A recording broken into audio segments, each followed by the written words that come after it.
Lux toilet soap प्रस्तुत करते हैं स्त्री तेरी कहानी। लक्स अब सिर्फ 5 रुपए में।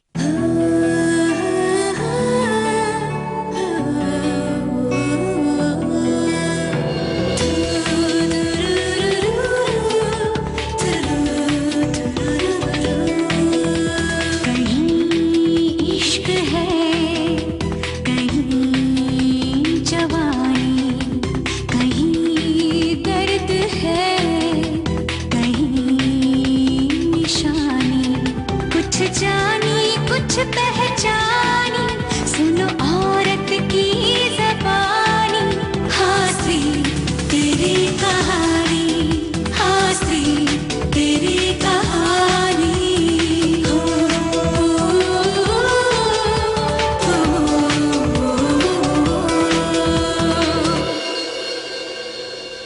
बेटी जब माँ से विदा होती है ना, तो माँ को ऐसा लगता है जैसे उसकी जिंदगी का एक हिस्सा उससे कटकर अलग हो रहा है। इस राधा के तो भोले भाले चेहरे के पीछे मुझे अक्सर कोई राज छिपे नजर आते हैं।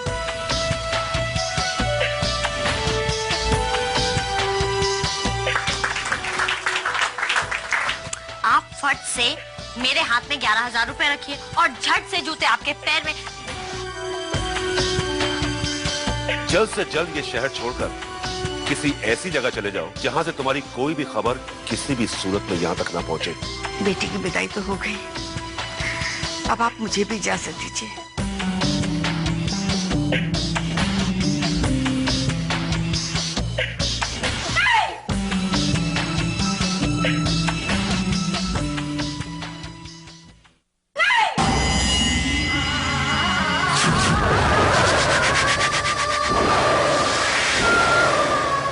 राधा, भाभी, राधा, सोफे में लेके चलो।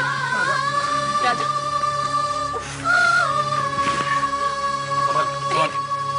कैसे हो गया राधा?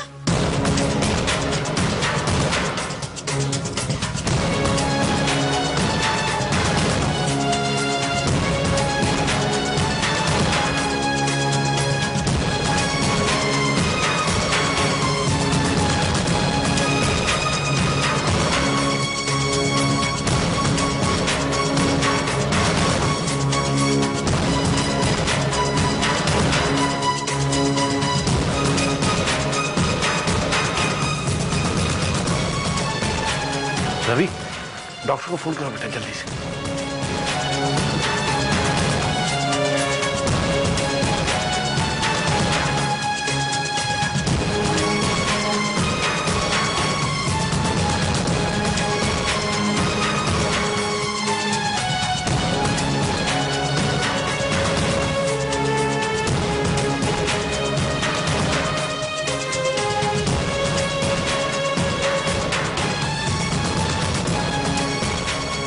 पता नहीं अचानक राधा को क्या हो गया?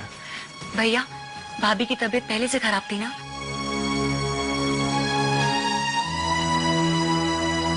शायद इसी वजह से चक्कर आ गया होगा। तबीयत ठीक न होने की वजह से गिर जाना, ये बात तो मेरी समझ में आ गई, लेकिन गिरने से पहले चिल्लाना, ये मेरी समझ में नहीं आई, कसम से।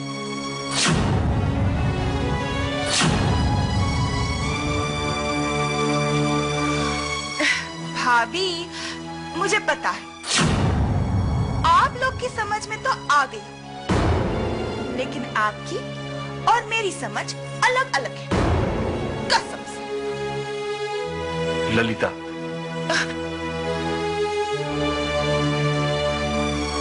ठीक है भैया, अगर आप कहते हैं तो चुप बैठ जाते, लेकिन शगुन के दिन अपशगुन होना, इसे कैसे नकारेंगे आप?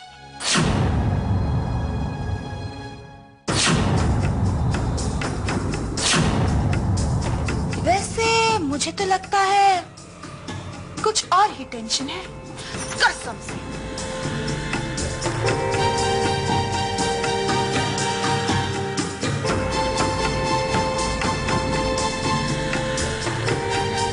ये ललिता आंटी का एंगल तो अभी से काफी इंटरेस्टिंग लग रहा है। होती है तो लोग इमोशनल हो जाते हैं, रोने लगते हैं, लेकिन अब तो विदाई हो चुकी है। अब तो मुझे समझ में ही नहीं आ रहा कि ये लोग इतने उदास क्यों बैठे हैं। What is this girls? Cheer up! खुशी का माहौल है, आज खुशी का दिन है हम लोग के लिए। हमारी एक फ्रेंड की शादी हो गई है। संजना, माना कि आज का दिन सचमुच खुशी का दिन है, लेकिन हमारी फ्रेंड के लिए वो सबसे खुशी का दिन होगा जब अजय के दिल में राधा के लिए और राधा के दिल में अजय के लिए कभी ना खत्म होने वाले प्यार का रिश्ता बंधेगा। रूबी, वो रिश्ता तो साथ रहने से ही बनेगा ना, और आज से तो उनकी जिंदगी का नया साथ शुरू हुआ है। लेकिन मेरी समझ में ये नहीं आ रहा कि तुम दोनों इतने उदास क्यों। संजू, राधा की शादी की खुशी हमें तुझसे ज्यादा है और हम इस खुशी को लेकर उदास नहीं हैं। हम राधा को लेकर परेशान हैं। अब क्या क्या राधा ने? संजू की बच्ची, तू अपना दिमाग कब इस्तेमाल करेगी? आज इस खुशी के दिन तुझे राधा से मिलकर अजीब नहीं लगा? अचानक अपने कमरे से गायब हो जाना और उसके बाद विदाई तक इतनी उदासी। हाँ, लगा तो मुझे भी था, लेकिन मैंने वैसे नोटिस नहीं किया जैसे तुम लोगों ने किया। कोई ना कोई बात तो जरूर है जिसने राधा को खामोश कर दिया है, वरना हमारी राधा हमसे कभी कुछ नहीं छिपाती। जिसकी जिंदगी के बारे में आज तक हमें सब कुछ मालूम है, आज वही राधा ने हमसे अपने दिल की बात छिपाई। कुछ ना कुछ दिल में तो है राधा के। हाँ, राधा परेशान तो मुझे भी लग रही थी। परेशान नहीं संजू, बहुत परेशान थी। ऐसा लग रहा था जैसे बहुत बड़ा तूफान अपने दिल में छुपाए बैठी हो। नहीं रितु, मैं नहीं मानती।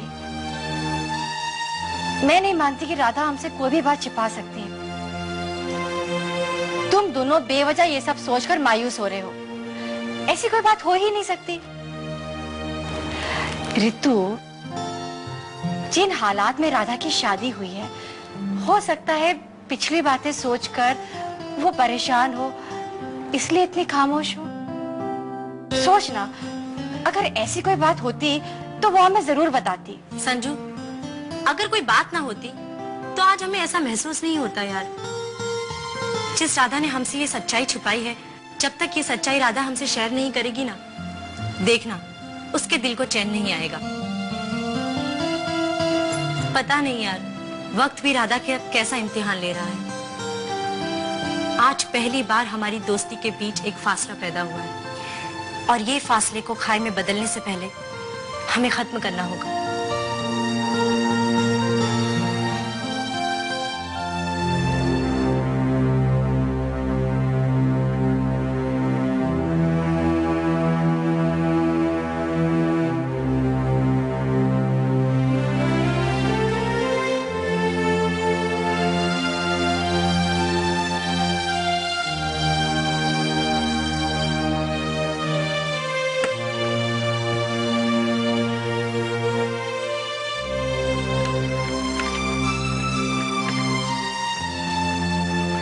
डॉक्टर साहब, कुछ सीरियस बात तो नहीं है? नहीं, कोई घबराने की बात नहीं है, बिल्कुल ठीक है। थोड़ी कमजोरी है। अच्छा, तो दवाइयाँ मैंने लिख दी है, ध्यान से दे दीजिएगा, सब ठीक हो जाएगा। जरा ठीक से चेक कीजिए डॉक्टर, कोई और बात तो नहीं? मेरा मतलब है आजकल के बच्चे तो कसम से। मैं तो प्रेगनेंसी के बहाने यहाँ तक पहुँची, कहीं ये असल में तो। थैंक यू डॉक्टर साहब, thank you very much, thank you very much. अरे बेटा, छोड़ के।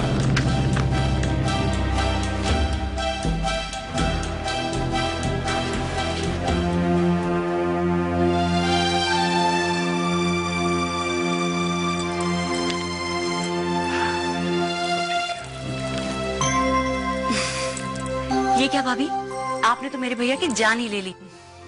देखिए उनका दिल कितनी तेज तेज की धक धक कर रहा है। अरे हाँ, आप तो उनके दिल की आवाज ज्यादा अच्छे से सुन सकती होंगी, है ना? और इसलिए अपने लिए ना सही, मेरे भैया के लिए अपनी सेहत का ध्यान रखिए प्लीज। और अब टाइम से खाना पीना भी शुरू करो, समझी ना?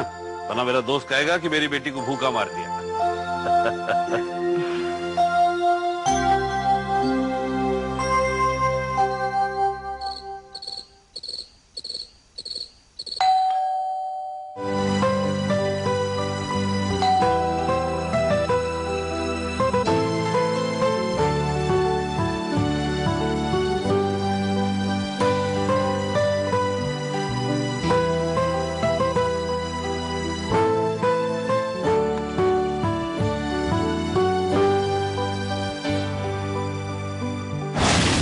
जी। देवराज जी का घर यही है? हाँ जी। आप? जी मैं उनकी छोटी बेटी गौरी। देवराज जी को बुलाइए। जी। पापा।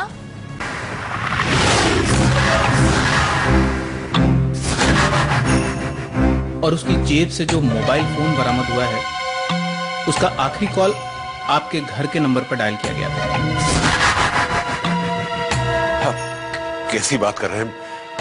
मैं तो ये असीम नाम के किसी शख्स को जानता तक नहीं। आप नहीं जानते तो क्या हुआ, आपके घर का कोई और सदस्य उसे जानता होगा।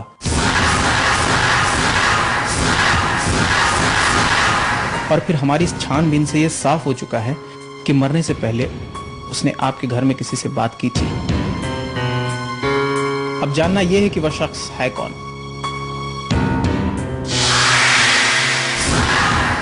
आप बाकी के फैमिली मेंबर्स को बुलाइए, मुझे उनसे भी कुछ पूछताछ करनी है। पर इंस्पेक्टर साहब। सर, पुलिस आप जैसे शरीफ लोगों से मदद की उम्मीद रखती है। मंगला, सीताराम। जी। इंस्पेक्टर साहब को हम लोगों से कुछ पूछताछ करनी है। आप किसी असीम नाम के शख्स को जानते हैं?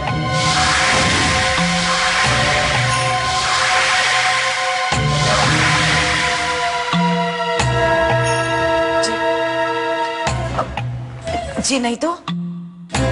और आप? जी नहीं। और आप? नहीं साहब, मैं असीम नाम के किसी भी व्यक्ति को नहीं जानता सर। अब इंस्पेक्टर साहब, हो सकता है कि किसी ने कोई गलत नंबर डायल कर दिया हो और वो नंबर हमारे घर पे मिल गया हो। अब क्या है कि कल मेरी बेटी की शादी थी। अब यहाँ इतने सारे मेहमान आए हुए, हो सकता है गलती से किसी मेहमान ने फोन उठा लिया होगा। मुझे एक बार आपकी बेटी से भी मिलना होगा।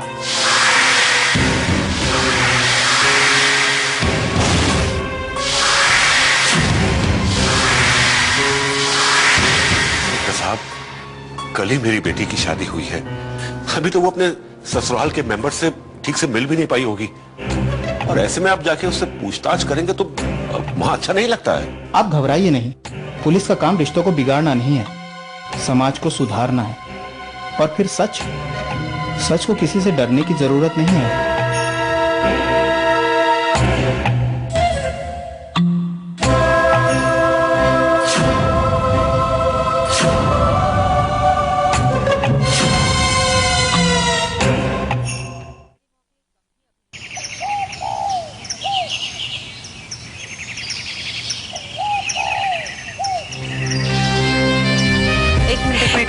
भाभी जल्दी। अंगूठी आपके हाथ में लगनी चाहिए। गुड्डो, ये बिल्कुल भी ठीक नहीं है। तो पहले हमारी बहन है, बाद में इन दोनों की नंद। तुझे हमारा साथ देना चाहिए ना कि इनका। मैं किसी की बहन और बेटी बाद में हूँ भैया, पहले मैं एक औरत हूँ। औरत? I mean, लड़की।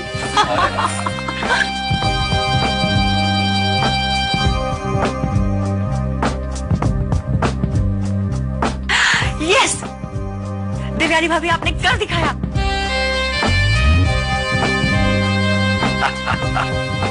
राधा भाभी, अब आप भी जल्दी से अजय भैया को हरा दीजिए।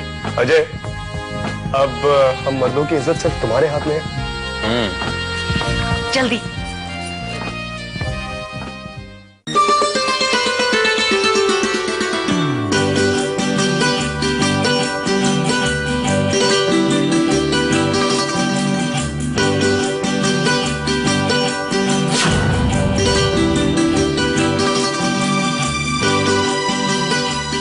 जल्दी। Yes yes. राधा भाभी। Radha, game over. वेल, इससे ये तो साबित हो गया कि अजय भैया हमेशा राधा भाभी पर भारी पड़ेंगे और देवयानी भाभी रवि भैया पे। यस। रवि पर राज करने तक ठीक है, लेकिन हमें इस बात का ध्यान रखना चाहिए कहीं घर पे राज न करने लग गए। कसम से। तेरी कहानी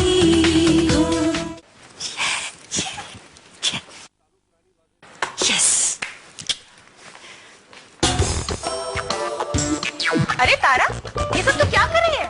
आज भैया का रूम सजा रही हूँ, आज उनकी सुहागरात देना।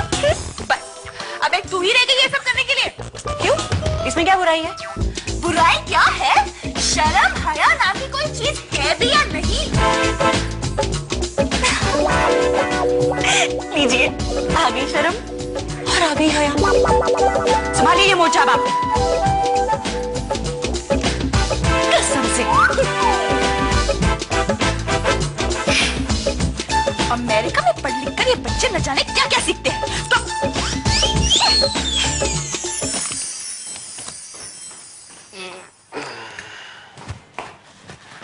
पापा क्या सोच रहे हैं?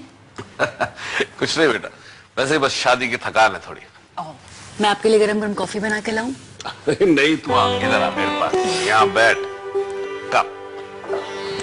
मम्मा कहाँ है? अरे वो हमारी परवाह करेगी क्या? घर में दो बहू आई, बस उन्हीं की सेवा में लगी हुई तुम्हारी मम्मी और वो ललिता बुआ।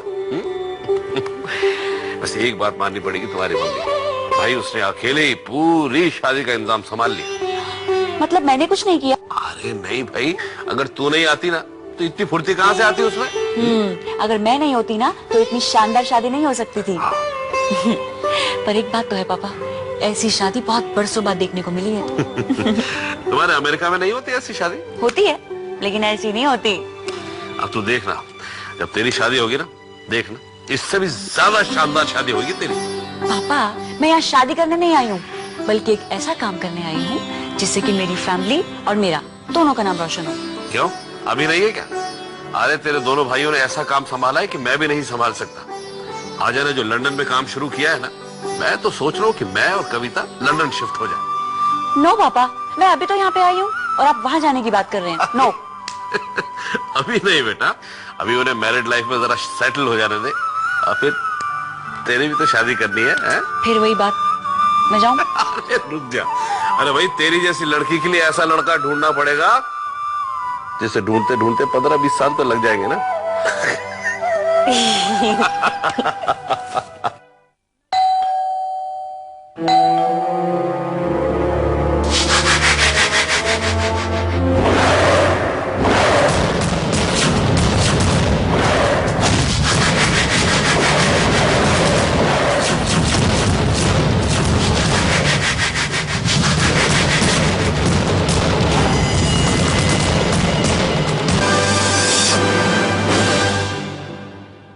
लक्स टॉयलेट सोप प्रस्तुत करते हैं स्त्री तेरी कहानी।